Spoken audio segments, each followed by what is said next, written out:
Okay, guys, I've got a question. All right.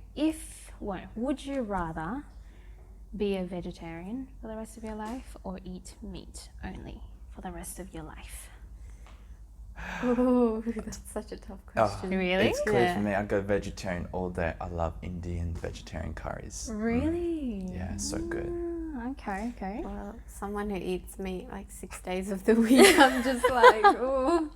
But like, obviously, salad's good for you. Salad. It's more healthier. It's healthy. But Yeah. I mean, for me, I think I would like to be a vegetarian plus fish. So pescatarian. Yeah. Pescatarian. No, plus chicken. Plus chicken. Chicken's essential. Deep fried chicken. Oh, Yeah. can't go with that. Nah. I think Yeah. meat. Meat. You go carnivore, hey? You know what though? They say whoever eats meat the most, they're really aggressive. Oh, really? Yeah. I Hormonal, heard hey? something about Yeah, I that. think so. I don't Increased know why. testosterone, increased hormones. Oh damn. Okay. Well, how about if you were to live as Batman or Spider-Man? Which would you choose? Batman. Yeah, Batman's cool. Batman, definitely. Yeah. I mean, I pretty much already live my life as Batman. Oh, under the mask. Was that a setup for us right there? But, No, but I think. Oh, but in terms of like, I was having this conversation with my husband, but it's interesting because there's like the parallel there. How Batman's he's rich, like he's born into what is it? Richness? What is the word? Wealth. Wealth. That's the Yeah. one. yeah. And he just gets things his way. But then Spider-Man, he's got to really work. He's got to be street smart to kind of own his own. Superhero. That's thing. that's it. Mhm. Yeah. But yeah. So I don't know. I think it'd be nice to kind of like swing from places, but then again, it'd be I'm nice to scared of fly heights. though. Yeah, all I can- I'm so scared of heights. Like I cannot. I get dizzy when I look down from like a tall Really? building. Yeah. Oh my I goodness. can't. I'm terrible. So how are you in like elevators? Elevators that aren't made of glass is good because I can't see anything. But if it's like glass, then yeah, I just close my eyes. Oh, Yeah. are you scared of elevators? No. No. No, wasn't yes, that it's I was okay. just thinking back, I've actually been trapped in a glass lift before as well with my cricket team back in high school.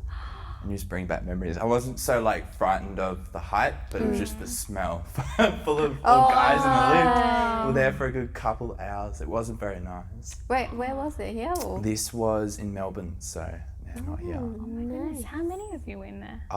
We probably maxed it out, as many of us I could cram in, and then it got stuck. Yeah, it wasn't nice. Probably too heavy. You guys made it. Yeah, Jammed it up. traumatized. All right. Speaking about a small space, if you were in a room with something that you feared, would you rather have the lights on or off? Ooh, I could go pretty quickly. I think I would rather have them off. It's like me as a childhood growing up. Like if you close your eyes, throw the sheets over your head, it's as if it's not there. It's They not won't there. notice me. Like I'm a secret, I'm invisible. Turn the lights off. But no, then it's all good. again, like all the horror movies I've seen, everything bad happens at night when it's dark. It's like the door closes and then there's something behind the door and it's dark. Are you that character in that movie where you actually walk towards the danger? Nah, or the, I'm out the door. I run out of the door. yes, I see these movies and I'm like, don't go to the danger. I don't get the logic. You just walk the opposite direction. It's like you flee Yeah, for your yeah. life.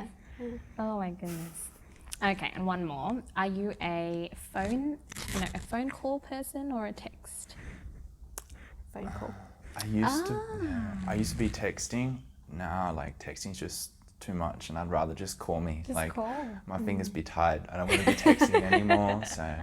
Besides your fingers getting tired, I've got like short-term amnesia. So basically, I'd look at the message and I'd be like, okay, I'll reply to it in 2 minutes. And I just forget. And then I get so many complaints from like family and friends saying, oh, you didn't reply to my message. And in my head, I'm like, yeah, I did. Yeah, Like, I'm yeah, sure yeah. I replied. Like, I saw your message. And when I check it, I'm like, oh, damn, I Oh did my not goodness. reply. Is that like a diagnosis? Self-diagnosed. Self-diagnosed. Google diagnosed. I Yeah. got you. Oh my gosh, how bad a Google diagnosis where you just type up something and then you Oh you no. think you just got cancer or something. Yeah. Oh. Yeah. There's times where like something like somewhere hurts, and my mum's like, "Oh, search Google," and I'm like, "Mum, no, I'd rather not think I'm gonna die in the next 24 hours than, you know, go ahead with this pain."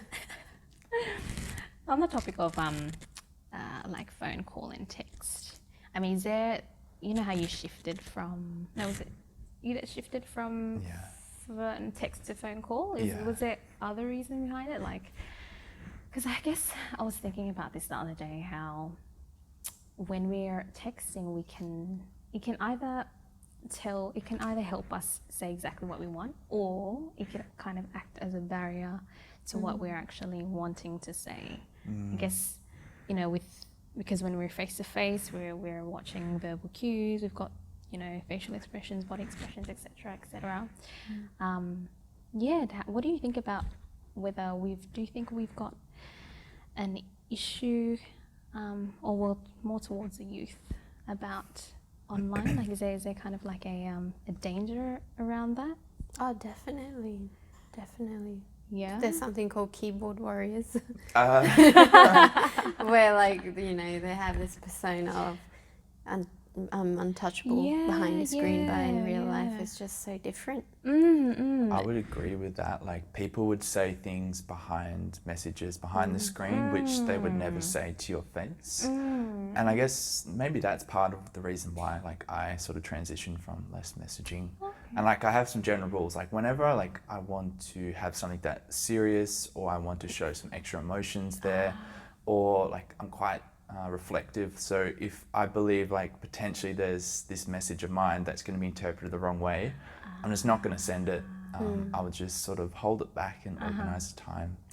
I see. But yeah, in the youth, yeah, absolutely. Especially like when they're developing, learning a lot about themselves, personal growth. It's a time where sort of miscommunication can happen. For sure. Misunderstanding. There's also the point of like the dark web, where so many wrong things can happen, especially to youth that are so vulnerable. For sure. Like, you don't know who's on the other side of the screen For pretending to be Oh the my person goodness. they're talking to. I remember my sister, she was explaining this story about, you know, Fortnite. Yeah. I can think of the dance move, sorry. Oh yeah, so my brother would do the dancing. No, but she was explaining to me how she was reading like an article about I think these elder men who just posed as young, you know, like probably a 14-year-old girl or a 13-year-old boy, and they would just try to, I don't know, just try to allure like children. Like, oh, it's so scary. Like, what goes on in that realm? Like, oh goodness. Even like it just jumped to my thought as something that's been happening for a while, but it's suddenly increased with sort of the isolation, more people being online. In terms of exactly what you're saying, social media, I don't know what they are, fake accounts, copy accounts, people taking other people's identity, and they could be used for means like that. I've actually never really talked about it with anyone, but I get them almost daily, just from girls, just random, like add me as a friend. But there's potential for that to, obviously I just delete that. That's my rules in social media. If I don't know you, I don't add you. That's true. What I'm also noticing as well in the community is, I would say people that I know personally, they really struggle communicating like what they want. Perhaps maybe it's something to do with their upbringing. Maybe it's like a very protective household and things like that. So communicating what they really want to say, sometimes they're fearful of what can happen, what the response is. So yeah, it's very faceted. I think it's also different, like the way we grew up as well. Sorry. It's okay. For example, like when I was young, like if there was a phone call, we had, you know, landlines back then. Yes. And there'd always be like phone calls. So Mum would always tell us, okay, this is how you answer the phone, this is what you, this is how you talk, and we like that just builds self-confidence and communication skills, right? Whereas compared, like fast forward to today, landline's gone. It's all on phones now, right? True. And even though sometimes Mum's busy doing something and her phone's ringing, like my little brother, he's not used to that, so he would never answer her phone. All right. Otherwise, like I would usually pick up and be like, "Oh, Auntie, Mum's busy. Yeah, She'll give you a call back." Yeah. But when he picks it up, he's like, it's just like a brain freeze. He doesn't know like how to, Interesting. talk to them. That's really Because he's just so busy with studying and playing games. That's his life. And I feel like it's so important to get the kids out there because it's such a big generation gap. For sure. I mean, even though they're like a few years far away from us, yeah. so much changes in terms of technology and lifestyle. Right. So I think it's important to teach little kids how to communicate, or like stranger danger when we were taught. Stranger like danger. at a young age, if someone is, offering you to, have something from them, like you don't take it. Like you have to be alert, you have to be smart. But nowadays, like they don't even go out to know what stranger danger is. That's true. Do they still have those like safe houses? Like I remember, like back in the old days, when I was on my bus, like a school bus, they'd have like this thing that is like triangle, and it's a smiley face triangle, and it's posted in front of like houses saying that this is a safe house. Have you guys not seen that? No, I have not, but I think I've heard of it before, but never actually seen it. But yeah, perhaps maybe there's a lot that's gone down, but I was always so interested in what that meant. Is and it how like does safe it houses for children? Yeah, that's like how do they determine itself like as a safe house kind of thing? But yeah, that's a separate topic anyways. But yeah, like you said, for me, I know because I came from a private Islamic school, so pretty much my whole upbringing was with Muslim people, was with friends, and kind of quite comfortable and quite bubbled, I would say. But moving into the university world, I found that a big struggle. I'm curious. Yeah. How so? How was the biggest change? What are some of the biggest changes from high school to university? See, the thing is with the Islamic school, I guess there's that mutual understanding. All right, so this is time for prayer. Oh, we can't eat that because it's kind of like an understanding there, despite maybe our connection to why things were they were like, but it was just kind of embedded within our culture, as in like not the culture, but then the whole our interactions lifestyle. and stuff like that. Yeah, like okay, what'd you have for iftar? Oh, Ramadan's coming up and things like that. So there was, I guess, a sense of belonging in a sense. So moving into the university life and trying to connect to people that come from totally different realms. It's like, oh, I'm what are you doing on the weekends? Oh yeah, I'm gonna go see my partner and this is that, and take my dog for a walk. And it's like, okay, that's really nice. But then I honestly struggled trying to kind of get further than that. Yeah. Because I'm thinking, I really want to get to know, but I don't know what to ask. Yeah. It's like, I don't know what's middle ground? appropriate, Yeah, exactly. So I think that was a big learning curve for me. What? Yeah, I had a lot of difficulty as well. Because private school, the one we both went to. Yeah. It was so difficult. Like there was always that segregation between boys and girls. It was you only talk with each other if it's school study related. Otherwise, and it was just the understanding that of course it's not allowed. And then you come to uni, it's just you're put in groups with boys and you're like put on the spot and you have to actually get out there and make friends with people who are not like you. Yeah, that's it. Which was hard, and for the first few weeks I I'd just go home and I'd just cry to my mum and be like, Mum, this is so difficult. I didn't know, like, it's so hard to, you know, put yourself out there.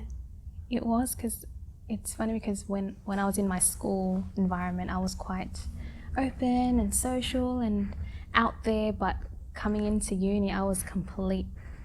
I agree. I just that kind of like happened to me as slipped well, under the radar kind of thing. It's like you just close up. You're Yeah, You have this sense of like protecting yourself. For sure. And I think that also has to do with, I guess, because I became so accustomed to the people I was with, maybe not them not being there. I think there was this sense of like insecurity. Oh my gosh, I don't have someone that I can relate to. So it was just kind of better for me to keep to myself. But alhamdulillah, I think there's a lot to be thankful about in that journey, because I think with the isolation, I think that's been really helpful, like keeping to myself and just really tuning into my thoughts, and whether I even had any thoughts. Honestly, I was at one point where I was like, do I even have any thoughts? Like, yeah. Something that I just wanted to bring up in terms of that, that when you guys were speaking just made me think about it, was, for example, like my first day, like orientation day experience. I didn't know anyone, like I had no one from, maybe one person from my high school doing architecture, Curtin. But other than that, no one. But within that first day, like I made a group of friends that I had like through my whole 3-year undergrad straight away. But something that I think back now on is, are you willing to change the type of person who you are to make those friends immediately? Or do you remain like truer to yourself, right? When you said things like sort of looking after, protecting yourself, those sort of things, I think it's a positive thing. And being patient with that, even though might cause some like social anxiety, I think it's really important to sort of be firm with who you are as a person and not like change your core personality just to remove that social anxiety. That's it. Yeah. And I think that's one of the things that I picked up as well, because when I transitioned into the university life, I felt myself having to kind of change my ways or the way that I spoke to people. So then I would perhaps maybe get some company and have some chats here and there. But eventually I'm thinking, well, I'm feeling really uncomfortable with this, and why is that? So it's just like looking deeper. Well, the reason why I felt uncomfortable was because this is not who I am. This is not what I do. It's not how I speak, things like that. So going back to the fact that I've alhamdulillah, I think that's also something that I see is that I see is reflected in, or that maybe some other youth resonate with, but that journey in finding your identity. Yeah, it can be part of that, absolutely. Some people might go out there and try sort of blend in their personality to fit into a group, and that's part of their journey, and they'll realise, look, this is not who I am, I'm not happy being this person, but that's part of their journey and they decide to go along with that. That's right. So. Yeah, I think a lot of youth struggle with that. There's that phase where they're trying to fit in to like a social group, and when they don't, that's when like all the problems come, and it's really hard. Like they need to be comfortable with who they are. For sure. They need to be able to know what they want. For sure. And not just fall into peer pressure. That's true. SubhanAllah.